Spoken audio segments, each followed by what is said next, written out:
Okay, right, I have been not particularly looking forward to potty training. It's potty learning. That's the first thing we're going to talk about, because we call it potty learning because Babybel loves learning, so she's learned to use the potty. But as I said, I've not been looking forward to it because I've heard all these stories about how it's taken months and kids just pee in the car seat or have loads of accidents, that sort of thing. And I was like, oh no, I don't know if I'm up for this. But it's actually been a really, really easy journey. So I thought I'd share with you guys like what we've learned and how we've done it and everything, because I think she's had like 2 accidents in the 2 months that we've been doing this. So we've obviously done something right somewhere. So my first tip is definitely wait until they're ready. We've had a potty out in the living room since I think probably about October time when she turned 2, and there's loads of like prep that you can do around it as well. So she's always come to the bathroom with me. That wasn't intentional. I haven't had any choice with that. Like obviously she's a toddler, she goes everywhere I go, but she's always come to the bathroom with me. We've never sort of hidden what we're doing. We always say going for a pee.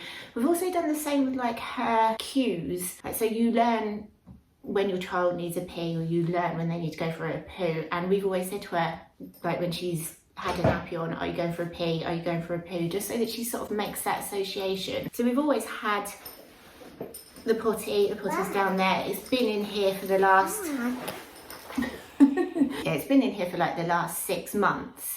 And one morning she just woke up and said, I want to do pees in the potty, I don't want to wear a nappy anymore. And that was like the day it started. And as I said, since then we've had like 2 accidents. And we started all of that, so like we started saying about her having a pee and everything probably from sort of like a year old. So we did start this sort of thing really, really early. And then we had the potty in here since she turned 2, and then she was like 2 years and 3 or 4 months when she decided that she wanted to start peeing in the potty. Next tip I've got: avoid pull-ups. They just feel like the same as nappies. I'm guessing they're just going to confuse them. We have just used normal underwear. Because she's a toddler and she wants to do everything that I do, she's made the connection that they're the same as what I wear. Obviously she's 2.5 now, she definitely knows that, but earlier on she knows that they're the same underwear, not the same underwear, but they're the same thing as what I wear. She can feel if she does wet in them, she can feel that they're wet. And the times that she's had an accident, I've said to her, like,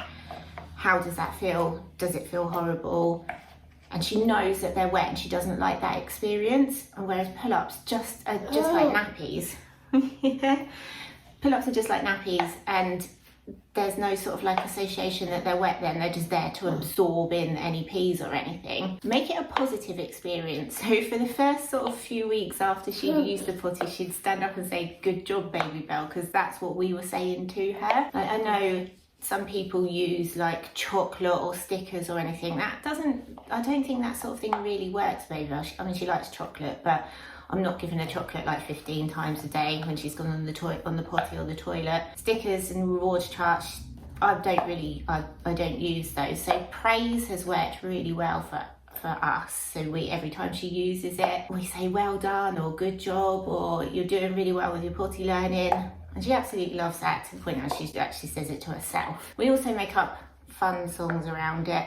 I'm not going to share them with you because it's kind of embarrassing, but we make up fun songs around it. I've had to sing them a couple of times when we've been out in public, which is not great, like in public toilets and stuff, but it's working for us. We don't force it. Like, we've never, I know some people use like a timer and put them on the potty every 30 minutes or whatever. We've never done that, and forcing it doesn't work. Like, I was to say to Babybel, go and sit on the potty, nothing would happen. Like, she goes when she's ready. She understands that she needs to go, and she goes when she's ready. And we don't want any like negative associations around it, because I know that it can only take like one negative association, and that'll be it. We'll be like back to the beginning, and obviously we don't want that to happen. So we make the whole thing a fun, positive experience, even though it's not a fun, positive experience for me. Well, what we've been doing like before we go out, so obviously we want her to go before we go out, because if we're in the car or we're walking or whatever, although we've got a travel potty,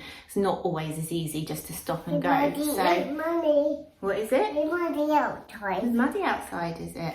Oh, yeah. So to make sure that she goes, we actually get her to demonstrate to her toys how to do it. So rather than just putting her on the potty and being like, go, because that does not work here, she likes to be useful, and she likes like teaching others and showing others how to do it. So she's got a big Peter Rabbit and she shows him how to use the potty, and it's absolutely hilarious because he whispers in my ear that he needs to go and she shows him how to do it, and it's great. And as I said, we don't like tell her off if she's had an accident because she's 2, she's just learning. But I do ask her how it feels. And I think making that association that it doesn't feel that great is like key, because then she's not going to want to do it again. Because she's done it twice, as I said, and the first time she did it, I was like, oh God, I'm hoping that she's not like, oh yeah, this is really easy, you know, it's easier than going on a potty, I'll just do this. But she didn't like the feeling. Also around the whole like forcing it and everything, we don't ask her if she needs to go, like, do you want to do it, or go and do it. We'll say, right, it's time to go for a pee. Which potty do you want to use, or do you want to use the toilet?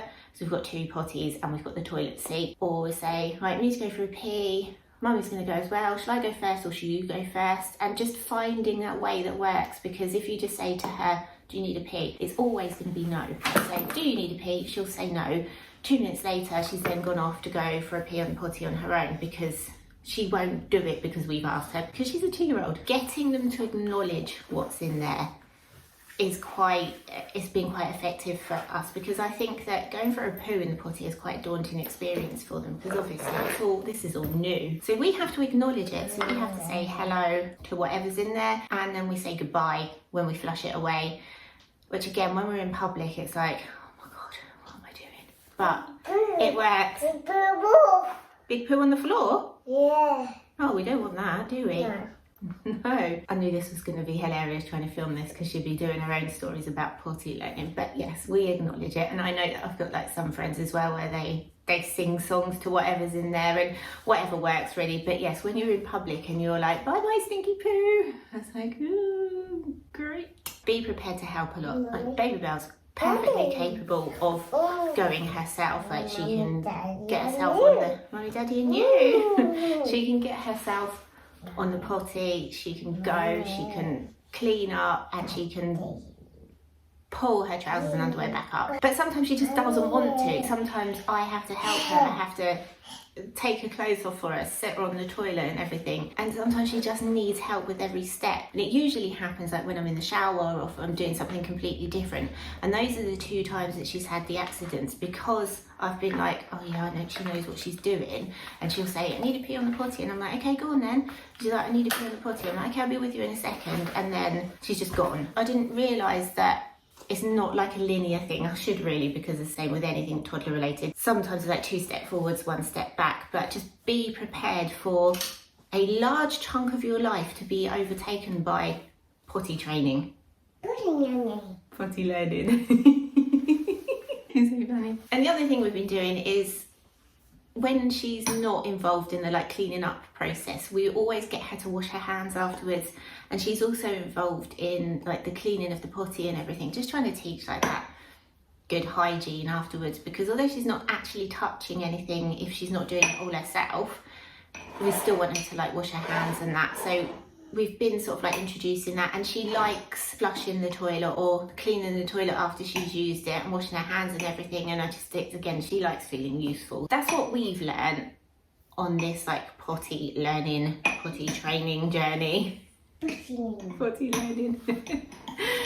And I know like not everything works for everybody, but this is just sort of been how we've done it, and it has, like I said, it's been a really positive experience. Now I know that there could be like a huge regression at some point. It's only been 2 months, but so far it's been really, really good. Like we don't have any worries when we take her out in the car. We don't have any worries when we're like out and about, because you learn how long they tend to be able to go in between each toilet visit. And the whole thing has just been a lot easier than I thought. So I thought I'd share with you, because there might be some things here that you guys haven't thought of. But let me know if you've got any like tips down in the comments, because it's always good. Sometimes you just have to try loads of different things. As usual guys, really hope you enjoyed this video and found it useful. If you did, don't forget to leave us a like and comment and hit that subscribe button. It makes us really happy. It lets YouTube know the videos were shared to other people. We'll see you next time. Bye.